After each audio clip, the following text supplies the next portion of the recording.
एक 17 साल का लड़का जिसने माइक्रोसॉफ्ट बना दिया, एक 18 साल का लड़का जिसने फेसबुक बना दिया, और एक 19 साल का लड़का जिसने इतिहास का सबसे पहला युद्ध, विश्व युद्ध करा दिया। एक ऐसा युद्ध जो 4 सालों तक चलता रहा, जिसमें लगभग 2.25 करोड़ लोग मारे गए थे।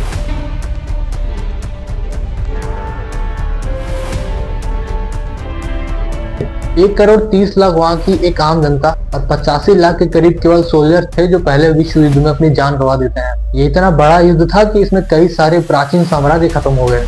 बट इतने बड़े युद्ध होने का आखिर क्या कारण था? इतने देशों ने ये लड़ाई लड़ी थी, और एक्चुअल लड़ाई आखिर थी किस के बीच? और सबसे इम्पोर्टेंट क्वेश्चन कि उस 19 साल के लड़के ने ऐसा क्या कर दिया कि जिसकी वजह से इतना बड़ा वर्ल्ड वॉर क्रिएट हो गया? ऐसे ही बहुत सारे सवालों के जवाब आज हम इस वीडियो में जानेंगे, तो वीडियो के लास्ट तक बने रहना और चैनल को सब्सक्राइब भी कर लेना। The Secretary of Labor remarked in 1917, battles are fought not only between armed men, but between the factories, workshops and mines of the contending nations. 1914 का टाइम था और उस समय यूरोप का नक्शा कुछ ऐसा दिखाई देता था। आप देख सकते हैं यूरोप में आज जो भी कंट्रीज हैं उनमें से कुछ कंट्रीज के नेम और साइज पहले के मुकाबले आपको काफी डिफरेंस देखने को मिलेंगे। जैसा कि बीच में आप देख सकते हैं कि इसमें ऑस्ट्रियन हंगेरियन एम्पायर रहा करता था, और नक्शे के अनुसार जितना बड़ा ये पहले दिखता था वो आज के टाइम पे इतना बड़ा नहीं है। जर्मनी भी पहले काफी बड़ा देश हुआ करता था, लेकिन आज के टाइम पे पोलैंड जो है वो जर्मनी से अलग हो चुका है। रशिया में उस समय रशियन एम्पायर हुआ करता था, और टर्की जहां पर मौजूद है आज के टाइम पे, वहां पे पहले ऑटोमन एम्पायर का राज था। फ्रांस और यूनाइटेड किंगडम ये दोनों अपनी जगह पे ही थे। अब 80% जो यूरोपियन कंट्रीज इसमें रहा करती थी वो मोनार्कीज थी, यानी राजा महाराजा का राज चलता था पूरा यहाँ पे। नक्शे में जहाँ पर ऑस्ट्रिया हंगरिया था उसके ठीक नीचे बाल्कन कंट्रीज रहा करती थी, जिसमें सर्बिया, बोस्निया, रोमानिया और बुल्गारिया जैसे देश रहा करते थे। वर्ल्ड वॉर फर्स्ट में अगर अहम भूमिका किसी की रही है तो वो यही बाल्कन कंट्री की ही थी। तो ये तो था इस वर्ल्ड वॉर का एक बेसिक स्ट्रक्चर जो मैंने अभी आपको बताया।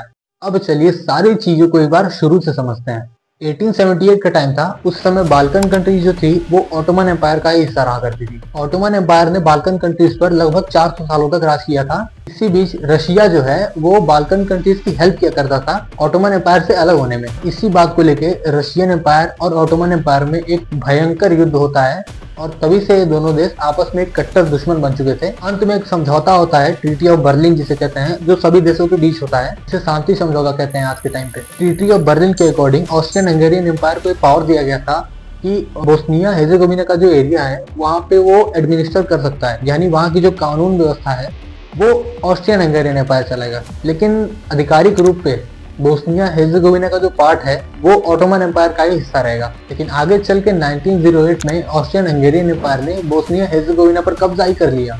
उस समय बुल्गारिया ऑटोमन एम्पायर से आजाद होकर एक इंडिपेंडेंट देश बन चुका था। आप देख सकते हैं बीच में। अब बोस्निया हेर्जेगोविना का जो देश है वहां पर 400 सालों तक ऑटोमन एम्पायर ने पहले राज किया।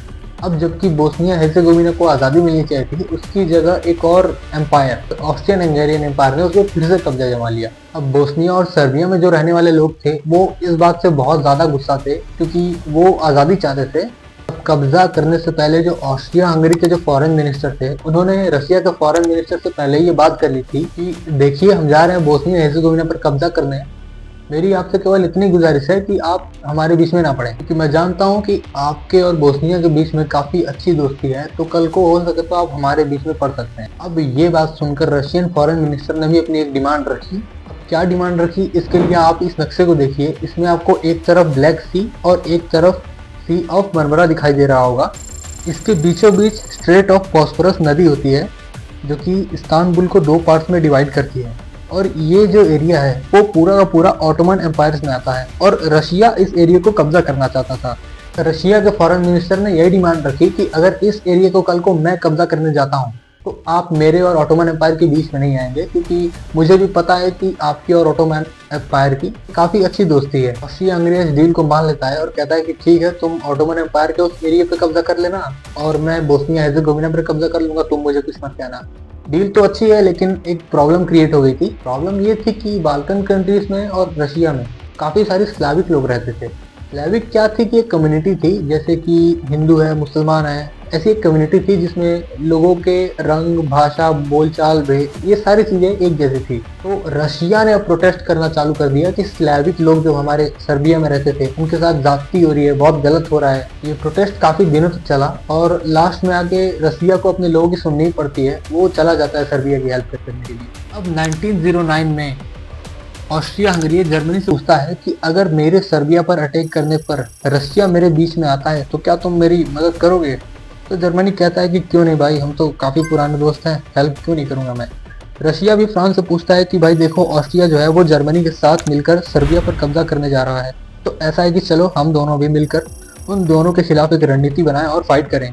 लेकिन फ्रांस कहता है कि मुझे कोई मतलब नहीं है बोस्निया में, मैं इन सब में इंटरफेयर नहीं करना चाहता। फ्रांस के मना करने पर रशिया तो कोई एक्शन नहीं लेता है और उसके बाद ऑस्ट्रियन हंगेरियन एम्पायर है वो बोस्निया पर कब्जा कर लेता है। अब देखो, अभी तक तो एक टाइम के लिए वॉर रुक गई थी, लेकिन असली जो लड़ाई होती है वो अब यहीं से स्टार्ट होती है। अब ऑस्ट्रिया के लोगों ने तो बोस्निया पर कब्जा किया था, तो बोस्निया के लोग चुप होने वाले हैं नहीं। तो इन्होंने क्या किया था, एक रिवोल्यूशनरी मूवमेंट स्टार्ट किया था जिसका नाम होता है यंग बोस्निया, जो कि एक स्टूडेंट रिवोल्यूशनरी कम्युनिटी थी। वैसे ही जैसे सुभाष चंद्र बोस जी ने आज़ाद हिंद फौज बनाई थी, यंग बोस्निया को सर्बिया भी सपोर्ट करता था क्योंकि इसका मकसद था अपने देश को आज़ाद कराना। अब 28 जून 1914 को जो ऑस्ट्रियन हंगेरियन के राजकुमार थे जिनका नाम था फर्डिनेंड, वो अपनी वाइफ सोफी के साथ कहीं एक प्रोग्राम में जा रहे थे उसी रास्ते, और उसी दिन 6 क्रांतिकारी लड़के ये फैसला करते हैं कि आज हम इन्हें जान से मारेंगे। सुबह का टाइम था और उनमें से एक क्रांतिकारी जिसका नाम कैप्रिनोई था, एक ग्रेनेड फेंकता है फर्डिनेंड की गाड़ी के पास, लेकिन ग्रेनेड गाड़ी से टकराकर कहीं और सड़क पर फट जाता है। अब फर्डिनेंड तो वहां से बच के भाग निकले, लेकिन बॉम्ब फटने की वजह से वहां के जो 20 लोकल पर्सन थे वो घायल हो जाते हैं। फर्डिनेंड घबरा जाते हैं और अपनी जिस मीटिंग में वो जा रहे होते हैं उस मीटिंग को कैंसिल कर देते हैं। मीटिंग कैंसिल करने के बाद वो हॉस्पिटल जाना डिसाइड करते हैं ताकि जो लोग उस बॉम्ब ब्लास्ट से इंजर्ड हुए थे उनसे वो मिल सकें। ये हॉस्पिटल जा ही रहे थे कि इनकी गाड़ी गलती से गलत टर्न ले लेती है बाय मिस्टेक। जब ये मुड़ाने लगते हैं वापस जाने के लिए, ठीक यहीं पर इनकी गाड़ी के करीब 6 फीट की दूरी पर एक 19 साल का लड़का रहता है। दोस्तों, ये वही लड़का है जिसकी बात मैंने वीडियो के स्टार्टिंग में ही की थी। ये एक क्रांतिकारी लड़का था, इसका नाम था गैब्रिएलो प्रिंसिप, और वहीं पर ये लड़का फर्डिनेंड और उसकी वाइफ सोफी की गोली मार के हत्या कर देता है और मर्डर कर देता है ऑस्ट्रियन हंगेरियन एम्पायर के प्रिंस की। गैब्रिएलो प्रिंसिप को उसी टाइम अरेस्ट कर लिया जाता है, लेकिन इसकी एज जो है 20 साल से 4 महीने कम होती है, तो इसके कारण अब लॉ के हिसाब से इसको फांसी तो नहीं दी जा सकती, लेकिन 20 साल की सजा जेल जरूर दी जाती है इसको। अब ऑस्ट्रियन हंगेरियन एम्पायर के जो महाराज थे उस टाइम पे, वो गुस्से में आग बबूला हो जाते हैं और गुस्से में आके सर्बिया के खिलाफ जंग छेड़ देते हैं। अब रशिया देखता है कि सर्बिया पर हमला किया जा रहा है, तो रशिया पहुंचता है सर्बिया को बचाने के लिए। जर्मनी देखता है कि रशिया ऑस्ट्रियन हंगेरियन के खिलाफ लड़ने आ रहा है, तो जर्मनी भी जाता है ऑस्ट्रियन हंगेरियन एम्पायर को बचाने के लिए। इस बार फ्रांस भी एक्टिव हो जाता है और ये जाता है रशिया और सर्बिया को सपोर्ट करने के लिए। अब इटली जो था वो जर्मनी और ऑटोमन हंगेरियन एम्पायर के साथ गठबंधन में था, लेकिन इस बार इटली हट जाता है इसलिए क्योंकि एग्रीमेंट ये था इन दोनों के बीच कि अगर जर्मनी और ऑस्ट्रियन हंगेरियन एम्पायर के ऊपर अगर हमला होता है तब इटली हेल्प के लिए जा सकता है इनके। अदरवाइज अगर जर्मनी और ऑस्ट्रियन हंगेरियन एम्पायर ही दोनों किसी कंट्री पे मिलकर हमला कर रहे हैं तब ये सपोर्ट में नहीं जाएगा। ऑटोमन एम्पायर की तो पुरानी कट्टर दुश्मनी थी रशिया के साथ, तो ये भी चला गया जर्मनी और ऑस्ट्रियन हंगार की तरफ से युद्ध लड़ने के लिए। अब यूके क्यों पीछे रहे भैया, ये भी जाता है रणनीति बनाने फ्रांस और रशिया के साथ मिलकर। ऐसा करके इन सभी देशों के बीच बहुत ही भयंकर युद्ध हुआ। बाद में यूएसए और जापान जैसे देश भी आ जाते हैं रशिया और फ्रांस को सपोर्ट करने के लिए। अब जैसा कि ब्रिटेन भी शामिल था इस लड़ाई में, और ब्रिटेन जो है उस समय भारत पर राज किया करता था, तो ब्रिटेन के लिए बहुत आसान होगा कि जिस कंट्री पे वो राज कर रहा है वहाँ के लोगों को ऐसा सोल्जर वो यूज करे इस जंग में। अब ऐसा करके बहुत सारे इंडियंस भी जाते हैं ब्रिटेन की तरफ से वर्ल्ड वार फर्स्ट में लड़ाई करने। लेकिन डाउट अभी भी था कि आखिर क्यों लोग इतना उत्सुक क्यों थे इस लड़ाई को लेकर, एक्चुअल में क्या रीजन था इतनी सारी कंट्रीज का आपस में जंग करने का। दोस्तों मैं आपको तो बता दूं कि इसके एक नहीं बल्कि चार रीजन थे। नेशनलिज्म, इंपीरियलिज्म, मिलिट्रिज्म और अलायंस, ये चारों रीजन थे इस जंग के होने के। नेशनलिज्म की अगर बात करें तो इसका मतलब यहाँ पे होगा कि लोगों के अंदर एक तरह का एटीट्यूड था। एटीट्यूड ऐसा कह सकते हैं कि जैसे बाकी कंट्रीज को एक निचली नजर से देखना, रंग भेद और ऐसी काफी सारी चीजें थी। वहाँ के राजाओं ने भी लोगों की इस भावना का बहुत फायदा उठाया। लोगों को कन्विंस कराया गया कि आप सब लोग जो है वो जंग पे चले जाओ। वर्ल्ड वार फर्स्ट होने का जो दूसरा रीजन था वो इंपीरियलिज्म था। इंपीरियलिज्म का मतलब ये होता है कि अदर कंट्रीज पर कब्जा करना और वहां जाकर लूट पाट कर लेना। ऑब्वियसली अंग्रेज भी भारत जब आए थे तो वो यहाँ से काफी कुछ चीजें लूट कर भी ले गए थे। ईस्ट इंडिया कंपनी याद है ना। राजा महाराजा दूसरे देशों पे कब्जा इसीलिए करते थे, एक तो इनका एरिया बढ़ जाता था जिसके कारण वो एक दिखावा भी करते थे कि मेरे अंडर मेरे एम्पायर में इतनी सारी कंट्रीज आती हैं, मेरी पावर काफी दूर दूर तक है, इस चीज को लेके। दूसरा ये कि लूटपाट करने के लिए उनको एक नई जगह मिल जाती थी ताकि वहां से वो कुछ भी लूटपाट करके हीरे जवाहरात मोती सोना चांदी ये सब लेके अपने खजाने में रख सके। अब इंपीरियलिज्म जो था वो बिना मिलिट्रिज्म के तो पॉसिबल नहीं था। राजा जो था वो केवल ऑर्डर भी देता था ना, ग्राउंड लेवल का सारा काम तो मिलिट्री ही करती थी। राजा महाराजा जो थे वो अपनी अपनी कंट्रीज की जो मिलिट्री थी उन पे बहुत पैसा खर्च करते थे ताकि ज्यादा से ज्यादा कंट्रीज पर वो कब्जा कर पाए और वहां पर लूटपाट कर सके। चौथा रीजन था अलायंस, जिसे हम हिंदी में गठबंधन कहते हैं। 1982 में ट्रिपल अलायंस करके एक अलायंस बनी थी सबसे पहले, जो कि जर्मनी, ऑस्ट्रियन हंगेरियन एम्पायर और इटली के बीच बनी थी। इन तीनों देशों ने साथ मिलकर एक एग्रीमेंट साइन किया था कि अगर तीनों देशों में से अगर किसी के ऊपर कैसा भी अटैक आता है तो तीनों मिलकर एक दूसरे को सपोर्ट करेंगे। दूसरा अलायंस बना था ट्रिपल एंटेंटे करके, जो कि ब्रिटेन, फ्रांस और रशिया के बीच में था। अलायंसेस बनाने का रीजन भी इंपीरियलिज्म ही था ताकि ये सारे कंट्रीज मिलके ज्यादा से ज्यादा कंट्रीज पे कब्जा कर पाएं और साथ मिलके लूटपाट भी कर पाएं। अब लोग तो ये सब चाहते नहीं थे, लेकिन क्या करें, राजा महाराजा लोग भी सुनते कहाँ थे। डेमोक्रेसी तो थी नहीं देश में उस समय, और राजा महाराजा भी काफी क्रूर हुआ करते थे उस समय। जर्मनी में कैसर विलियम सेकेंड उस समय के राजा थे, उनको बहुत गुस्से वाले थे वो, और उनको ये डर भी बना रहता था कि कहीं जर्मनी, फ्रांस, ब्रिटेन ये तीनों मिलकर कहीं मेरे पे हमला ना कर दें। रशिया में उस समय निकोलस सेकेंड का राज था, जो कि रशिया के सबसे आखिरी एम्पायर हुए। ब्रिटेन के राजा उस वक्त किंग जॉर्ज 5 थे। अगर आपने ट्रिपल आर मूवी देखी होगी तो उनमें एक सीन में इनका जिक्र भी किया जाता है, अगर आपने नोटिस किया हो तो। स्कॉट को मार देते हैं। अरे क्यों स्कॉट क्यों? किंग जॉर्ज को ही क्यों ना मार डाले? स्कॉट के मार दे। एक बात बताऊं, आप यकीन नहीं करोगे कि जो रशिया, ब्रिटेन और जर्मनी, इन तीनों कंट्रीज के जो राजा थे ये एक ही फैमिली के लोग थे। क्या पब्लिक इस वॉर को लेके एग्री थी?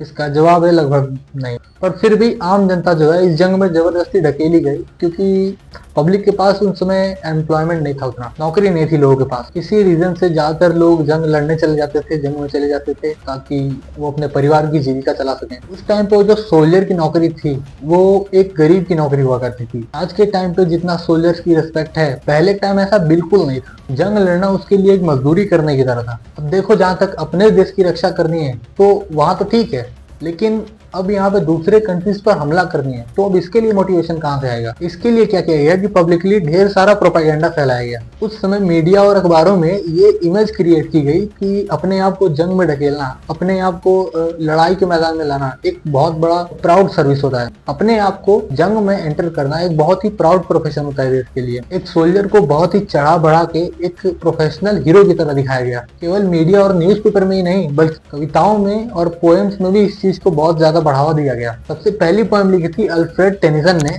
The charge of the light bride के नाम से, जो कि एक सोल्जर को हीरो की तरह दिखाती है। एक और बहुत महान पोएट थे रूपर्ट ब्रूक के नाम से, जो कि अपनी पोएम्स में सोल्जर की डेथ को एक बहुत ही ग्लोरीफाई करके दिखाते हैं। ऐसे करके काफी सारा प्रोपागेंडा जो है वो फैलाया गया था, लेकिन सभी लोग इस प्रोपागेंडा के इन्फ्लुएंस में नहीं आए। काफी लोग जो थे इसके अगेंस्ट भी थे। कुछ ऐसे भी लोग थे जो रिलीजन और ह्यूमैनिटी के बेस पे वॉर को जज किया करते थे। इसके अलावा रुडयार्ड किपलिंग भी थे जो इस वॉर के खिलाफ थे। इनको तो जानते हो आप, ऑथर हैं द जंगल बुक के।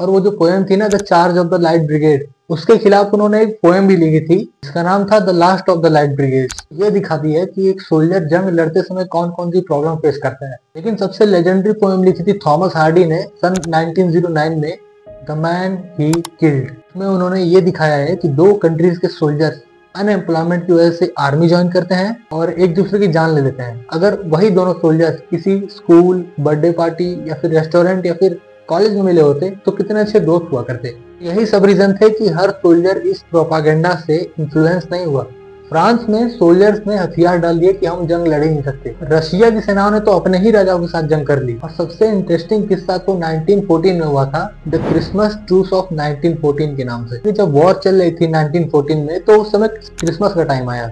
ब्रिटिश और जर्मन सोल्जर साथ में आ गए जंग के मैदान में क्रिसमस सेलिब्रेट करने के लिए। ये लोग सेलिब्रेट ही कर रहे थे, तब तक इतने में इनके कमांडर का ऑर्डर आता है कि ये सब जो भी कुछ हो रहा है सब तुरंत बंद होना चाहिए और जंग वापस चालू होनी चाहिए।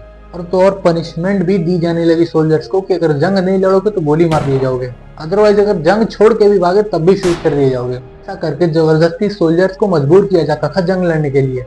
ये सब घटनाएं हुई थी वर्ल्ड वॉर फर्स्ट में। फाइनली 4 साल बाद 11 नवंबर 1918 को ये जंग रोक दी जाती है। अगले साल 1909 में ट्रीटी ऑफ पीस साइन की जाती है, एक एग्रीमेंट में आर्टिकल 231 के अकॉर्डिंग ये अप्रूव हुआ था वर्ल्ड वॉर फर्स्ट में जो भी नुकसान हुआ था सारे नुकसान की रिस्पॉन्सिबिलिटी जो थी वो जर्मनी की थी। इससे वॉर गिल्ट क्लॉज भी कहा जाता है कि लड़ाई चाहे कितने भी देशों के बीच हुई हो, सारी की सारी रिस्पॉन्सिबिलिटी जो है वो जर्मनी की थी। एक्चुअल में फ्रांस और ब्रिटेन अपने नुकसान की सारी भरपाई जो है वो जर्मनी से ही करवाना चाहते थे। एग्रीमेंट के अकॉर्डिंग जर्मनी को 33 बिलियन का फाइन भरने को कहा गया, जो कि इंडियन रुपीज में कुछ इतना होता है। दोस्तों इतना सारा पैसा होता है कि आपको मैं एक बात बताऊं, आप बिलीव नहीं करोगे, अभी 2010 में 30 अक्टूबर को जर्मनी ने वर्ल्ड वॉर फर्स्ट में हुए नुकसान की आखिरी पेमेंट की थी। इतना बड़ा फाइन भरने में 90 साल लग गए। तो ये सारी घटनाएं हुई थी वर्ल्ड वॉर फर्स्ट के दौरान। मैंने अपनी तरफ से जितनी भी कोशिश की, मैं उम्मीद करता हूँ आपको ये वीडियो बहुत पसंद आई होगी। नेक्स्ट वीडियो आप किस टॉपिक पे चाहते हैं ये मुझे कमेंट में जरूर बताएं। मैं आपसे फिर से जल्दी ही मिलता हूँ एक नए वीडियो में, तब तक के लिए धन्यवाद। जय हिंद।